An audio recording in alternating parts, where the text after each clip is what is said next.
Once upon a time, ஒரு small villageல surrounded by mountains, 24-year-old ஒரு young man இருந்தான். அவன் நேம் மார்க்கோ. இந்த மார்க்கோக்கு ரொம்ப ரெஸ்ட்லெஸ்ஸாக இருந்துச்சு. அவனோட மைண்ட் எப்போவுமே ஃபுல்லாக தாட்ஸில் இருக்கும். Full day long different thoughts வரும் போகும். அதெல்லாம் அவனை அன்னீசியும் டயர்டாகவும் ஆக்கிச்சு. பாஸ்ட்டை நினச்சி சேடாக ஃபீல் பண்ணான் அண்ட் ஃப்யூச்சர் பற்றி ரொம்ப ஒரீட் பண்ணான். இந்த தாட்ஸாலே அவனோட மைண்ட் ஒரு ஸ்டார்ம் மாதிரி இருந்துச்சு. அவனால் காமாக இருக்க முடியலை, நல்லா ஸ்லீப் பண்ண முடியலை, ஸ்மைல் பண்ணக்கூட மறந்துட்டான். ஒரு நாள் மார்க்கோ தூரத்தில் இருக்கிற மலை கிராமத்தை பற்றி கேள்விப்பட்டான். அங்கே ஒரு அறிவான முதியவர் வாழ்கிறதா மக்கள் சொன்னாங்க. அவர் முன்னாடி நகரத்தில் ரொம்ப பிரபலமான மனநல மருத்துவராக இருந்தவராம். அவர் தன்னோட வாழ்க்கையில் நிறைய பேருக்கு உதவி செஞ்சிருக்கார். அவங்க மனசில் சமாதானத்தை எப்படி கண்டுபிடிக்கிறதுன்னு கற்றுக் கொடுத்துருக்கார். இப்போ அவர் வயசாகி நகரத்தோட பரபரப்பான வாழ்க்கையை விட்டுட்டு இயற்கையோட ஒட்டி அமைதியான கிராமத்தில் வாழ்ந்துட்டு வரார். அங்கே வர்றவங்களுக்கு அப்பப்போ ஆலோசனை சொல்லுவாராம். மார்க்கோவுக்கு ஒரு ஆர்வம் வந்துச்சு, ஒரு நம்பிக்கையும் வந்துச்சு. நாம் எப்படியாவது போய் அந்த பெரியவரை பார்க்கணும்னு முடிவு செஞ்சான். ஒருவேளை இந்த அறிவாளி எனக்கு அமைதியை கண்டுபிடிக்க உதவலாம்னு நினச்சிக்கிட்டான்.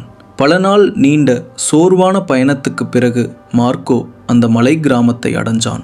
அங்கே போய் பார்த்தா செடி கொடிகள் அடர்ந்த ஒரு சின்ன வீடு. வீட்டு வாசல்ல அந்த முதியவர் கண்ணை மூடி ரொம்ப அமைதியாக உட்கார்ந்திருந்தார்.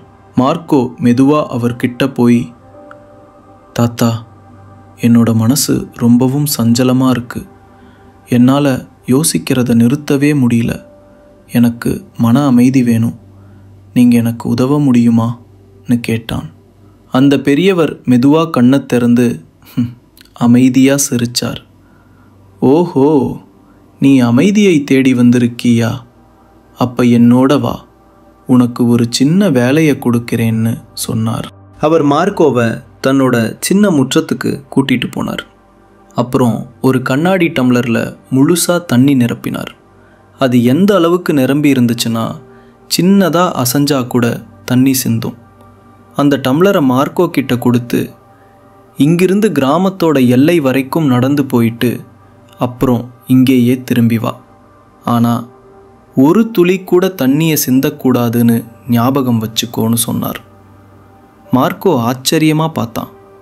ஆனால் தன்னால் முடிஞ்ச அளவுக்கு முயற்சி செய்யணும்னு அந்த சவாலை ஏற்றுக்கிட்டான். அவன் டம்ளரை ரொம்ப ஜாக்கிரதையாக பிடிச்சிட்டு நடக்க ஆரம்பித்தான். அந்த ரோடு சின்னதாகவும் கூட்டமாகவும் இருந்துச்சு. சிலர் நடந்து போனாங்க, சிலர் ஓடினாங்க. கடைக்காரங்க கஸ்டமர்களை கூப்பிட்டாங்க, நாய்கள் குறைச்சது. ஆனால் மார்க்கோ சுற்றி பார்க்கவே இல்லை. அவனோட பார்வை அந்த டம்ளர் மேலேயே இருந்துச்சு. மெதுவாக ரொம்ப கவனமாக அடியெடுத்து வச்சு நடந்தான். மக்கள் அவனை ஆச்சரியமாக பார்த்தாங்க. ஆனால் யாரும் தொந்தரவு பண்ணலை. அவன் ஏதோ முக்கியமான விஷயத்தை கற்றுக்கிட்டு இருக்கான்னு அவங்களுக்கு தெரிஞ்சிருந்தது. கடைசியாக மார்க்கோ முதியவர்கிட்ட வந்து, தாத்தா, நான் செஞ்சிட்டேன், ஒரு துளி தண்ணியை கூட சிந்தலைன்னு சொன்னான். முதியவர் தலையசைச்சு சிரிச்சார். அப்புறம் கேட்டார், ரொம்ப நல்லது. ஆனால் சொல்லு, நீ ரோட்டு ஓரத்தில் விளையாடிட்டு இருந்த குழந்தைகளை பார்த்தியா? நாய்கள் குறைச்சதை கேட்டியா? மார்க்கோ ஆச்சரியமாக பார்த்துட்டு, இல்லை, நான் எதையும் பார்க்கவும் இல்லை, கேட்கவும் இல்லை. என்னோட கவனம் அந்த டம்ளர் மேலே மட்டும்தான் இருந்துச்சுன்னு சொன்னான். முதியவர் மறுபடியும் சிரித்து மென்மையாக சொன்னார், அதுதான் ரகசியம். அது எப்பவும் உனக்குள்ளேயே இருந்துச்சு, ஆனால் உனக்கு தெரியலை. உன்னோட மனசு இப்போ இருக்கிற தருணத்தில் இருக்கிறப்ப அங்கே பயத்துக்கு, குழப்பத்துக்கு, தேவையில்லாத யோசனைகளுக்கு இடமே இல்லை. நீ அந்த டம்ளரில் இருந்த தண்ணியை பற்றி மட்டும்தான் யோசிச்ச.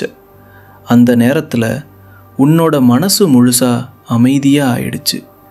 நீ கடந்த காலத்தை நினச்சி கவலைப்படலை, எதிர்காலத்தை நினச்சி பயப்படலை. மெதுவாக மார்க்கோவுக்கு புரிய ஆரம்பிச்சது. இதுதான் அவன் தேடின அமைதி.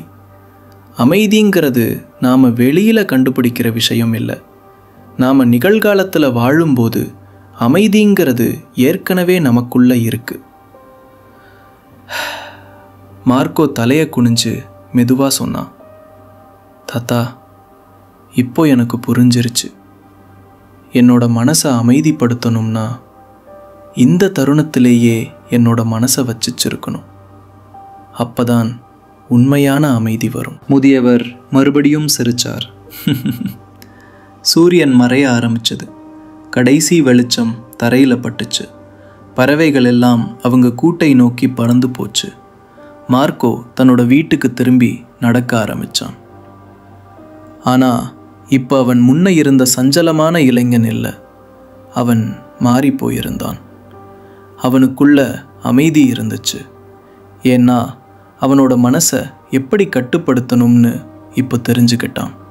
இந்த கதை உங்களுக்கு பிடிச்சிருந்தா ஒரு லைக் கொடுங்க, உங்கள் நண்பர்களோட பகிர்ந்துக்கோங்க. இது மாதிரி இன்னும் நிறைய ஊக்கமளிக்கும் கதைகளுக்கு எங்கள் சேனலுக்கு சப்ஸ்கிரைப் பண்ண மறந்துடாதீங்க. எங்களோட இருந்ததற்கு நன்றி. புது எண்ணங்கள், புது பாடங்களோட அடுத்த கதையில் உங்களை பார்க்கிறோம். அதுவரைக்கும் நல்லா இருங்க, அமைதியாக இருங்க.